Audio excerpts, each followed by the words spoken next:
মারা নিজেরা কষ্ট করতে রাজি আছে কিন্তু বাচ্চাদেরকে কষ্ট দিতে রাজি নাই। এটা সব মায়ের ক্ষেত্রে হয়। Please like and follow. Hello everyone, this is Fatema, welcome Fatema blogs. কেন এই কথা বললাম সেটাই বলবো। এই যে সকাল সকাল দেখেন বাচ্চারা কি আরাম করে ঘুমাচ্ছে, তাদেরকে না আমার ঘুম থেকে উঠাইতে একদমই ইচ্ছা করতেছিল না, কিন্তু কি করবো, আমাদের তো ফ্লাইট আছে, সেই জন্য বাচ্চাগুলারে উঠাইতে হইতেছে। যেমন দেখেন সায়ান যারাকে আমরা দুইজন কোলে নিয়ে নিয়েছি, আর জায়ান তো যেহেতু একটু বড়, সেই জন্য জায়ানকে উঠিয়ে দিলাম যে জায়ান বাবা তুমি একটু হেঁটে চলো। আমার এই ছেলেটাও যদি আমি সাধ্য হইতো আমি কোলে নিয়ে তাকে হাঁটতাম। যাই হোক, মা হলে এরকমই ফিলিংস হয়। আমরা বের হয়ে যাচ্ছি, আমরা যাব হলো গুয়াংজু থেকে বেইজিং এ। তো আমাদেরকে অলরেডি রিসিপশন থেকে দিয়ে দিয়েছে, কল দিয়েছে যে আপনাদের ট্যাক্সি অলরেডি চলে এসেছে, সো আপনার রিসিপশনে এসে আপনাদের সব ফর্মালিটিস ফিল আপ করে আপনারা ট্যাক্সি করে যেতে পারেন। তো এই যে যেই কথা সেই কাজ, আমরা রিসিপশনের উদ্দেশ্যে রওনা দিচ্ছিলাম। তবে একটা জিনিস কি জানেন, বাচ্চা তিনটাকে নিয়ে ঘুরতে যাওয়ার মধ্যে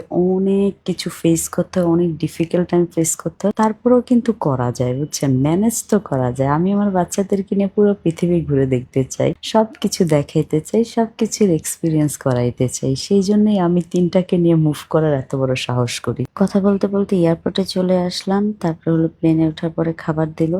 মানে প্লেনের খাবার না অত ভালো না, মানে খাওয়ার জন্য খায় আর কি মানুষ। তারপরে হলো এই যে চলে আসলাম, এখন আমরা রাইট নাও আছি বেইজিং এ। তো আমরা বেইজিং এ আসার পরে আমি একটা জিনিস আপনাদেরকে বলি, চাইনিজরা কিন্তু চাইল্ড লাভার না, মানে বাচ্চাদেরকে অত ভালোবাসে না। তারপরেও দেখেন বাচ্চাদের জন্য ঠিকই বাচ্চাদের খেলনা গাড়ি বানিয়ে রাখছে। আর ওরা যদি বাচ্চাদেরকে ভালোবাসতো তাহলে কি না করে ফেলতো। যাই হোক, আমরা কথা বলতে বলতে চলে আসি হলো ট্যাক্সিতে। আমি এই ট্যাক্সিটা ঠিক করেছি হলো আমাদের গুয়াংজুর যে ট্যাক্সির ড্রাইভার আমাদেরকে এয়ারপোর্টে নামিয়েছিল, ওই ট্যাক্সির ড্রাইভার দিয়ে হলো বেইজিং এর ট্যাক্সিটা ঠিক করেছি। যাই হোক, জার্নি করতে করতে আমি টায়ার্ড হয়ে গিয়েছি। তবে আপনারা ভাইয়ারা যদি টায়ার্ড হন তাহলে চলে যেতে পারেন আমাদের স্টাইল এন্ড লুক সেলুনে এই বডি মাসাজ বা বডি ফেসিয়াল সার্ভিস নেওয়ার জন্য। যখন আপনাকে আপনার নিজেকে রিল্যাক্স ফিল করাইতে হবে তখন চলে যাবেন আমাদের স্টাইল এন্ড লুক সেলুনে এই অফারটা নেওয়ার জন্য। তবে আমাদের স্টাইল এন্ড লুকের সকল ধরনের সার্ভিস নেওয়ার জন্য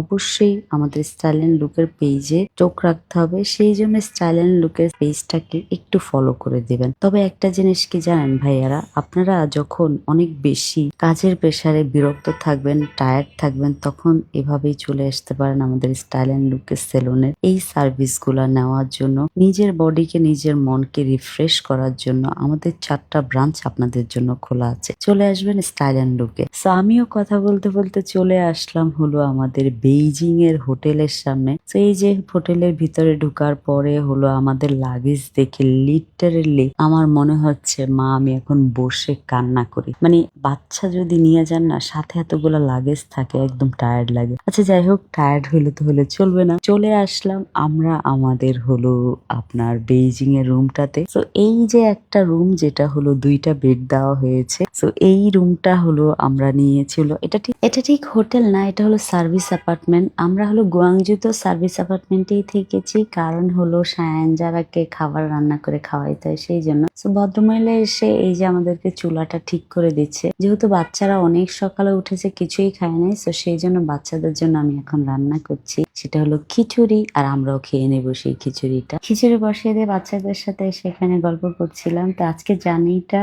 একটু টায়ার্ড হয়ে গিয়েছি, তারপর সবকিছু মিলে আলহামদুলিল্লাহ ভালো গিয়েছে। Thank you so much for watching my video. Bye by.